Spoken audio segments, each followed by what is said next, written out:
Hello Aquarius friends, I'm Annie Botticelli and welcome to my Aquarius February 2022 Astrology Must-Knows Horoscope Forecast. Definitely click on the little more button underneath this video with the little arrow in the bottom right to reveal all the links to all the free goodies that I make for you each month, including information on how to run free birth charts by signing up for my free email newsletter. You can see my books, you can see how to learn astrology with me, and all kinds of other details in the notes below the video. If you have Aquarius sun or moon or rising, or you watch for any other Aquarius placement, the information we're going to cover here is for you. It will be a piece of your astrological picture. And if you are a very late degree Aquarius, then you are going to get a lot of benefit. And when we say late degree, I say like February 15th through the rest of the sign, or like 25 or so degrees through the rest of the sign, 23 to 25 degrees through the rest of the sign. You will also benefit from watching my Pisces report because you very cuspy people have a more complex read and you'll get pieces from both. We have not as busy an astrological month as we have had in recent times, and that's a little bit of a relief. We're still out of eclipse season, although eclipse manifestations can happen at any time. We're at a little resting point here, which is nice. We don't have big clashes of any outer planets in a bad way, but we do have a very epic, amazing combination of outer planets, Jupiter and Uranus. We've been really needing that since we've been getting really hit with challenging aspects of the outer planets. So we'll talk detail about that. And actually, here's my little list of what we're going to cover. So we've got an extended series of Capricorn placements because Mars is in Capricorn for the first time in 2 years, and the Venus retrograde in Capricorn has kept it there longer. We'll talk about what that means for you as an Aquarius. And also we have planets moving through Aquarius, which includes it's going to be your birthday. So we'll talk about that. We do have a little more sweet aspects compared to salty this month, which is nice. And even all the aspects, almost all the aspects that could be considered challenging could actually go either way. So I just have a little note here to remember that your perspective is going to reign supreme, especially at this time, because we have a lot of neutrality in the stars, which means that how you see things and what you make of things is really going to be the big determiner here in how you experience a lot of what goes on. And like I said, it's a little bit less astrologically busy, so that I think is a big relief. Then I'm going to give you a sneak peek into the January through April 2022 calendar. We'll talk about the flows of the Venus retrograde in shadow, the Mercury retrograde in shadow, the eclipse cycle that will be coming soon, but not just yet. And the effects, the dates of the effects of that Jupiter and Uranus extended aspect. So we're going to talk about all of that. Now, additionally, we're going to look at my Aquarius specific list. So let's start with this talk about the energies being in Aquarius, including the birthday time. Okay, so this is a very exciting time of year when the planets are really lining up and speaking your language. All of the signs are in elements and they all have a language. And when the stars are speaking our language, we really feel that. So it tends to be a time of more flow, of more opportunities and harmony, and hopefully that manifests beautifully for you. But what happens before the rebirth, that point when the sun crosses over your sun or your birthday, or the sun crosses over whatever your Aquarius placement is, the planets gather in the 12th house, and that can bring up more anxiety, more fear, more vividness to your dreams, and more of patterns that just, a coming to the surface of patterns that have been undercover, that have been directing your life in good ways and not so good ways. So this is actually a time to take astrological stock of the things that are working for you and the things that are not working for you, and to actually take some action on the things that are not working for you. And a lot of that has to do with your belief systems and healing trauma, or changing your mind about some things, and possibly getting assistance from the psychological perspective to just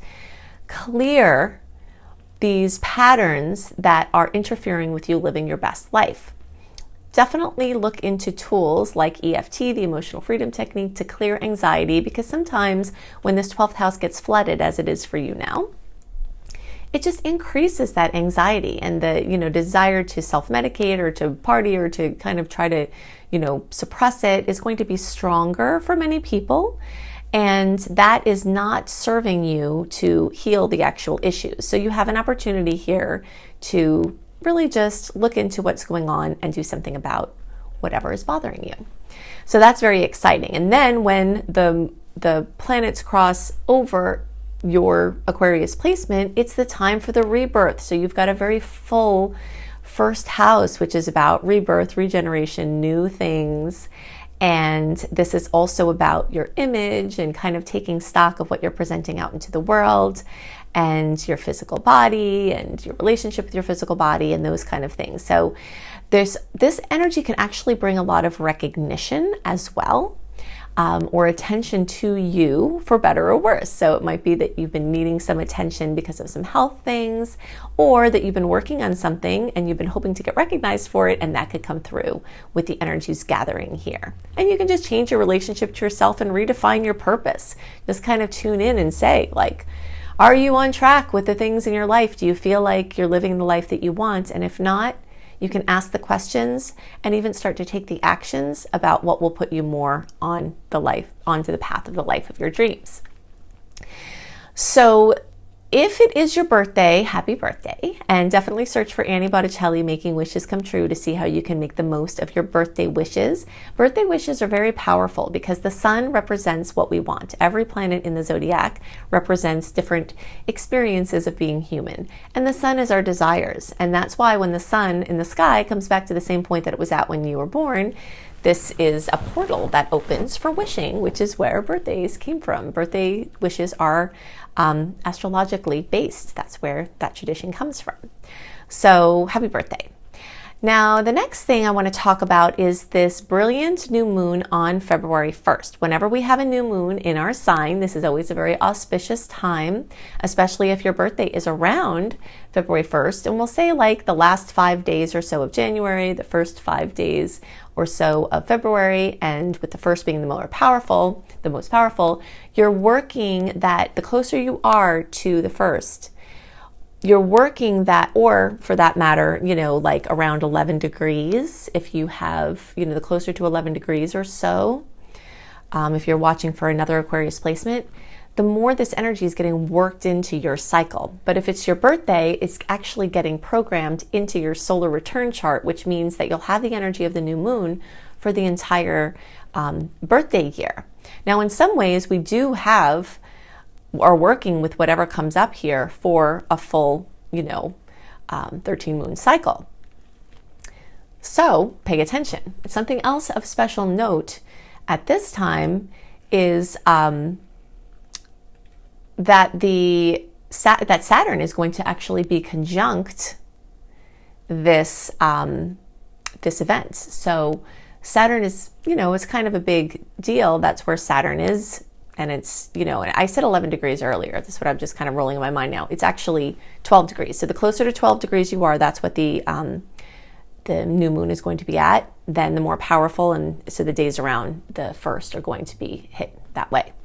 But in any case, Saturn making its influence really grounds in something permanent, something long-lasting, the pursuit of long-lasting goals. And we're still here in a retrograde cycle, so even if it doesn't seem like things are gelling quite yet, movement is being taken on the fronts of something very long-term, and this is getting woven in to the storyline over the next year or so. Okay, so it's a very big time. Pay special attention to what happens at this time. Something else that is a must know for Aquarius is that we've got the Leo full moon, and the Leo full moon is going to be in your opposing sign. So we have to, take note. This is going to be February 16th.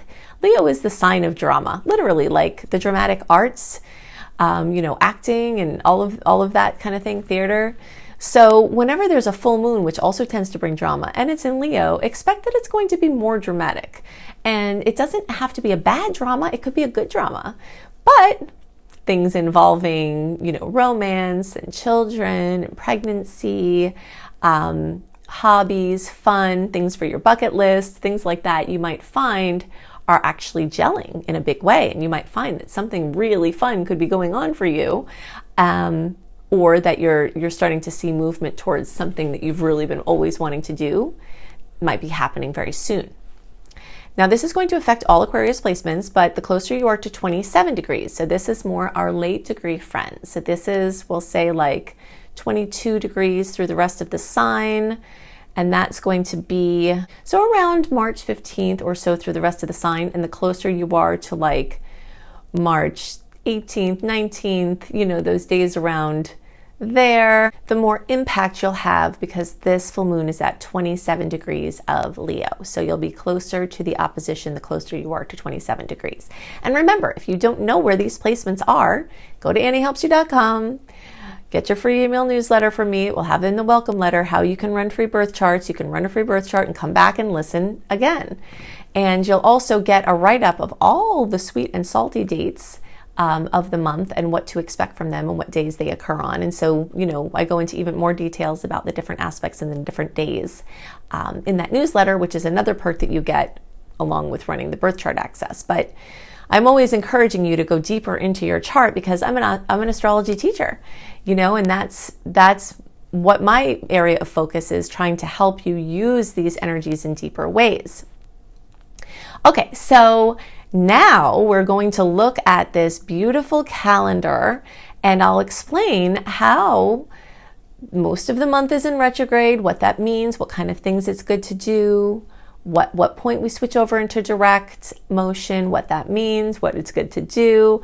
And this is of critical importance to understand this first quarter of the year, and this first and I think best open launch period of the whole year, because Mars is going to be retrograde later in the year. So we really only have 2 open periods where the personal planets aren't retrograde, and retrograde means inward and backward. And so we're going to go into the details about the calendar, and then we're going to follow that by going in deep to this beautiful Jupiter-Uranus aspect and talking about what you might see from that and the timeline, an extended timeline that those beautiful goodies could be manifesting.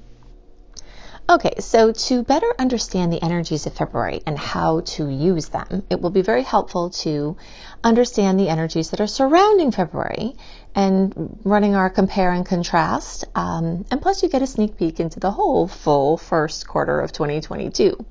So we're going to check this out. I'll give you details about this as it relates to the energies of retrograde and direct, and then we'll hit our retrograde direct list, so that you can see what types of activities to align in what location on our calendar here. Okay, so here we are in February. Now, just to give a little backdrop, January we had Mercury go retrograde on January 14th. That shadow period had started in the last couple of days of December. So essentially all of January is full of retrograde energy. All right, Mercury was retrograde, Venus was retrograde, didn't go direct till the end of the month. Now, we still are having a carryover of that energy into February, because even though Mercury is direct right here at the beginning, it doesn't clear out of its post-shadow period until the 24th. This is what I mean about this hybrid energy, because the energy after the 24th is more in the direct energy, and then that just steamrolls and gets stronger on the 2nd of March, when the energies become more completely clear, and we open into our first open launch period and our first of only 2 open launch periods of the whole year. Now we'll come back to this calendar, but I want to talk a little bit about the difference between the retrograde and direct energies to help you understand. January and for most of February, we've been in Retroville, okay? So this is a time when things are going inwards and backwards. The tides are coming in. If you're trying to put something out onto the water, into the world, the tides are going to just roll it right back in. So it's better to just deal with what comes up. I always like to say, be the spider and eat the food that comes to you, instead of trying to go out and find a bunch of food, or, you know, weave a bunch of webs and push and, you know, make things happen. This is a time that, although the energies are strong with Capricorn energy in January and February, which is good for getting stuff done, it's still better for dealing with the things you have to deal with that have piled up, that, you know, clearing out the clutter, doing your taxes, researching things for the future, wrapping up loose ends. You'll have a lot of focus towards tedious tasks, but that doesn't mean you should be trying to push them out very far. You just kind of deal with them as they come up. It can lend itself to a little confusion because with the retrogrades, things get called into question. So for most of February, we still have some things possibly being called into question, especially that first half. And it's a time really to just honor the flow. If you're trying to do something and it's not working, don't force it, and you'll have a much happier relationship with the retrogrades. So it's a time to be in the moment and just, leave room for last minute magic. But basically leave yourself unscheduled as possible in your circumstance to leave room for this last minute magic.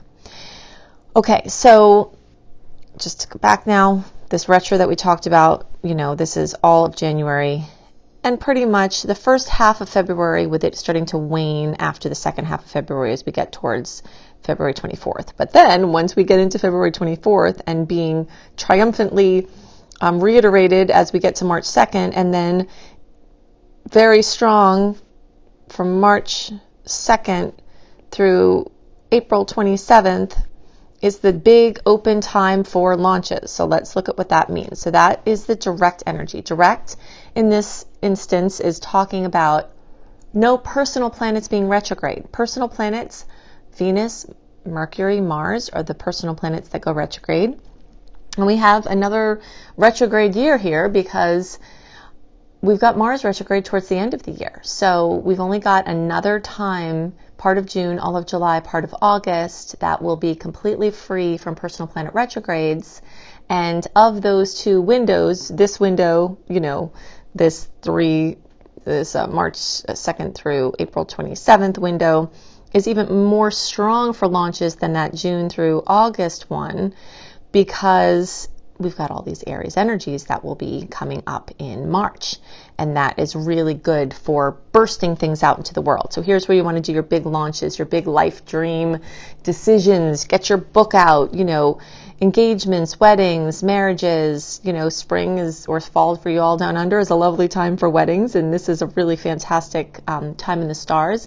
Agreements, commitments, investments, moves, brand new projects, having clarity, future planning, and to push, initiate, and even force sometimes. If you have to push through something within yourself, it's much easier to push things out into the world when the tides are going out, as they will be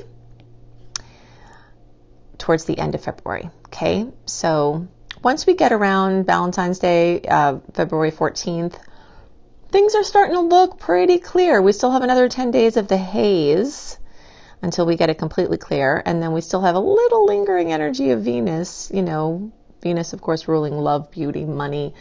I went into those energies at, fully in the November, December, January horoscopes, and you can search for Botticelli Venus retrograde to understand that more.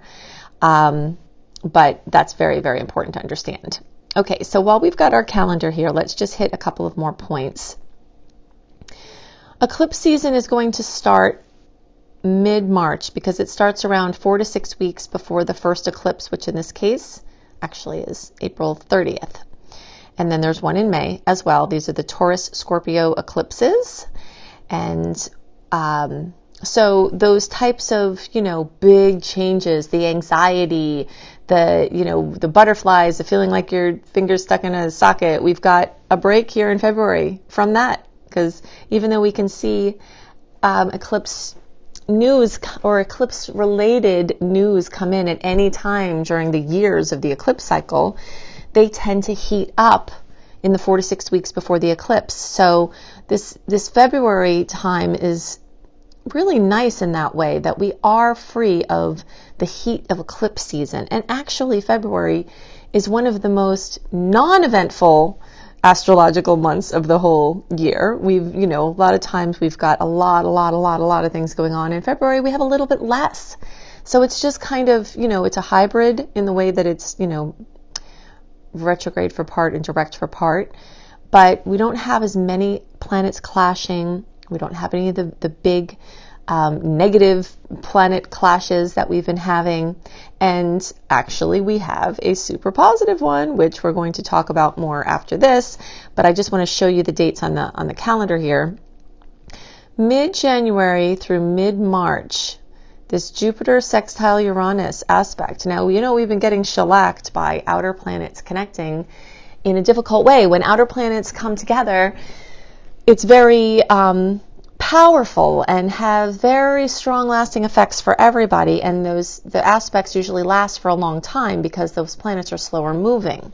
So we only have one pass of this Jupiter-Uranus beautiful kiss, and the strongest part of it will be here February 17th through the 21st. But the whole month before and after, the energies are very strong. So let's talk about what the blessings and potential positive effects of the Jupiter-Uranus connections will be. Okay, let's drill down into the exciting transit of Jupiter sextile Uranus. As we've been talking about, we have been having a lot of difficulties with the outer planets, these slower moving planets that once they come into a configuration, they stay in it for a while. Except that has been very heavy because the configurations that have been happening over the last couple of years have been consistently difficult. But now we have a beautiful period where we've got the outer planets, two of them, Jupiter and Uranus, Jupiter in Pisces and Uranus in Taurus, coming together in this fabulous combination. So we're going to talk about some things that go on as positive potentials. But let's first look at what we're looking at here. So here is the planet Uranus. And here is Jupiter. Jupiter's in Pisces. And this meeting is actually going to occur at 11 degrees.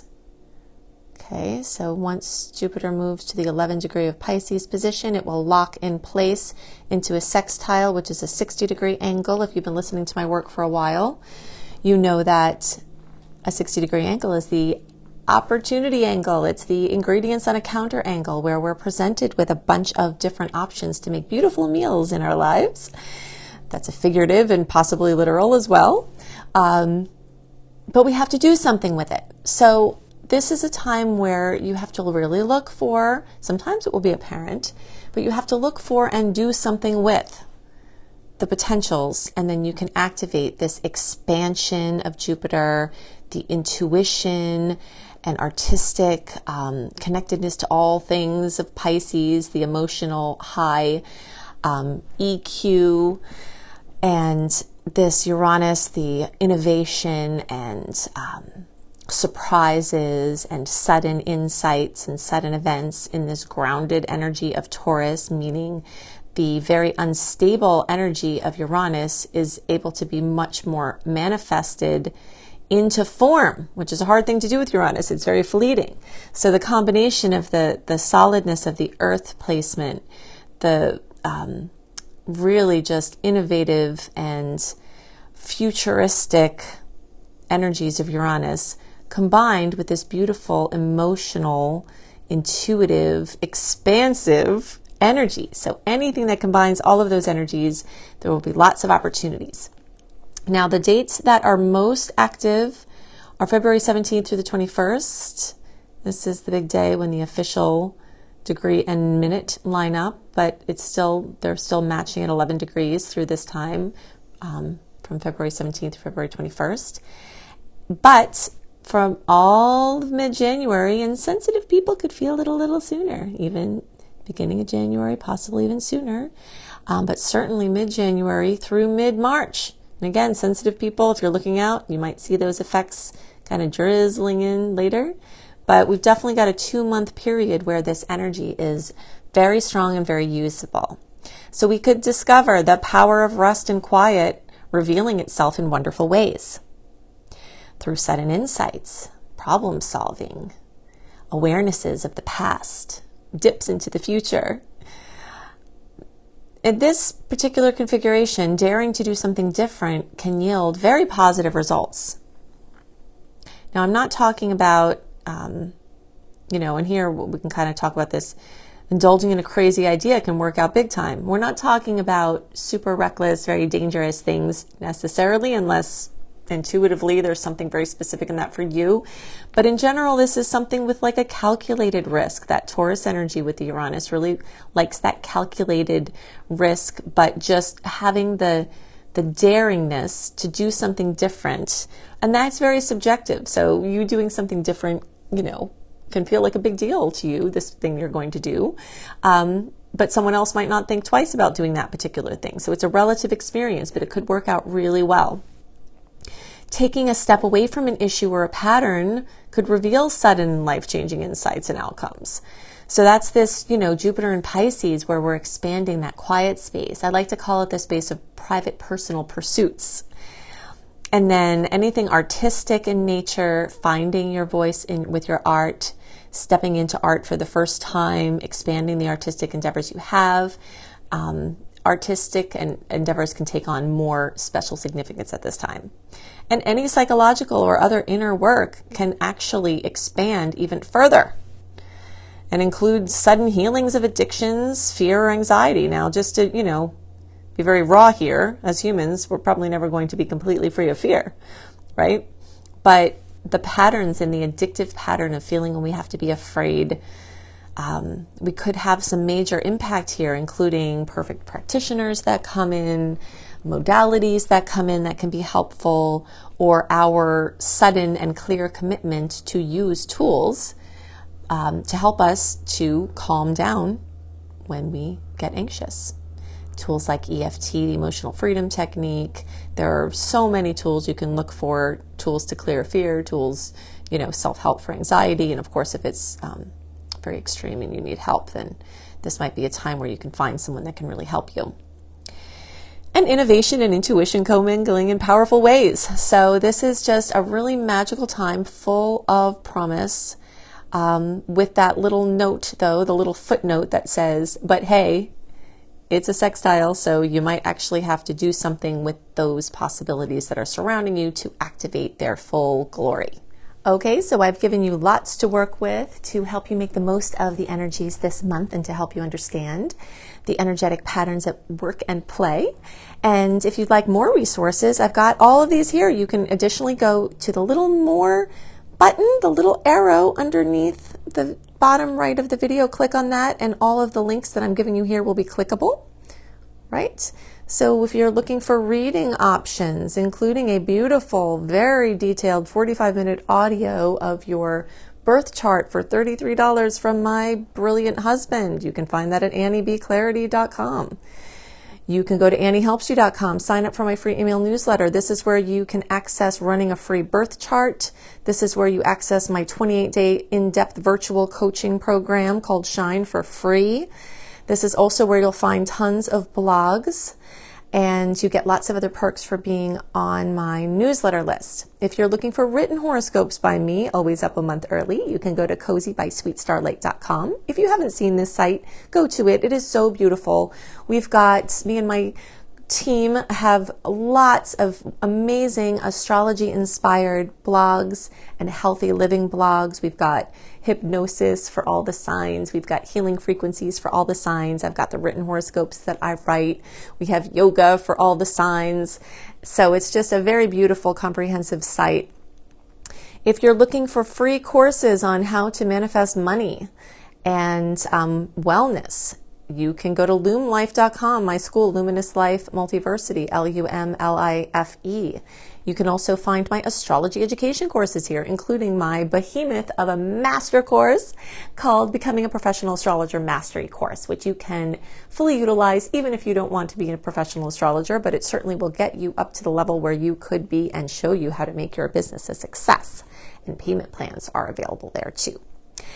Now, I've also got 2 books out and more on the way. Planetology, How to Align with the Natural Rhythms of the Universe. You will find this on the bookshelves in all major booksellers, including all the Books A Million, all the Barnes & Nobles. It's right there on the shelf. Plus, you can get it on Amazon and through any independent bookseller. And you can find Radical Prayer on Amazon, and you can order it anywhere as well.